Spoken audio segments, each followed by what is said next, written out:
December 2nd. And what happens on December 2nd? Yule calendar. That's right, Yule calendar. For those of you that don't know what Yule calendar is, I can't really go into depth to explain what it is, but it really is a great concept. Don't get me wrong. Now, I'm American. I've been living in Denmark now for 4 years. And my first year, I had to say Yule calendar was pretty interesting because where I come from, we never really celebrated Christmas. Yeah, but Yule calendar is something really, like, it's almost a vast event here in Denmark. And yesterday was the first day, I guess you could say they actually kind of rung in the new year. And to be totally honest with you, I actually like the concept. Like I said, it's really cool, it's really nice, but there are just some things that are just a little bit peculiar. Now, we all believe in Santa Claus, right? Santa Claus is just the shiznit, man. He's just a big dude in a big red suit. Something about that seems really uncozy. And the word for elves is Nisamen. Now, that could almost be misconspicuous. It's Nisamen. But when you say it really fast, it sounds like something else. But we won't even really go into depths about that. But it's just funny to say it. Nisamen. The only thing that drives me a little bit nuts with these Yule calendar things is that they make these programs. Now, some of these programs are made to, explain Christmas and what it's all about, and the fun of, Santa Claus and his little helper elves and whatnot.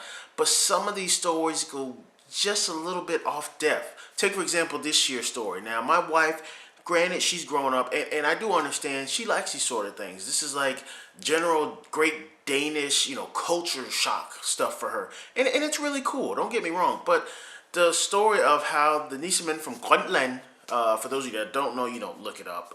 The elves from Greenland, something like that. Yeah, apparently, now there's a story about these two comets or pieces of rock that just came out of the sky and they collided into one another, and these two fragment stones basically broke apart. Now, because of this, Santa Claus is not chilling outside in his crib or in, whatever, the sleigh was getting re-innovated. I have the slightest of clues, but he happened to see this incident and just felt overwhelmed and had to be like, oh, I must say these two stones before they go into the hands of anyone evil. Now, the first thing you got to be thinking to yourself, Santa, why are you up in Greenland, dog?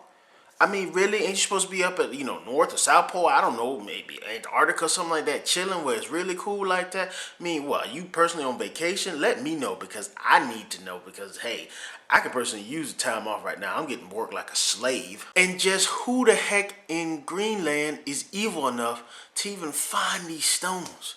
What are these stones used for? Are they gold stones? Are they kidney stones? Come on, man. Two pieces of rock. The last time I picked up two pieces of rock was to chuck it at some girl that I liked. And come on, it really didn't work. Now, why would you go running out in the snow of all places just to find these two pieces of rock? I don't know, man. Explain this to me, please, Santa. I need some help. So in any sense, that's my case about, this Yule event. I'm not complaining, and please, please, please, guys, even the Danish people, I'm not ragging, I'm not harping or anything. I'm just poking fun. And granted, they probably do the same thing in the States, because in the States, we don't really celebrate, we don't make these Yule calendar events. The equivalent of Yule calendar for us is more like Charlie Brown or Rudolph the Red-Nosed Reindeer or Frosty the Snowman, those clan animation things. Those would probably be the equivalent for us for, the Yule calendar things. But guys, I'm just picking fun. I'm just, hey, that's what culture people do. We pick fun at each other's culture. So please, leave me your angry comments, dude, you suck, or, below. Let me know what's going on. And in other words, I'm back.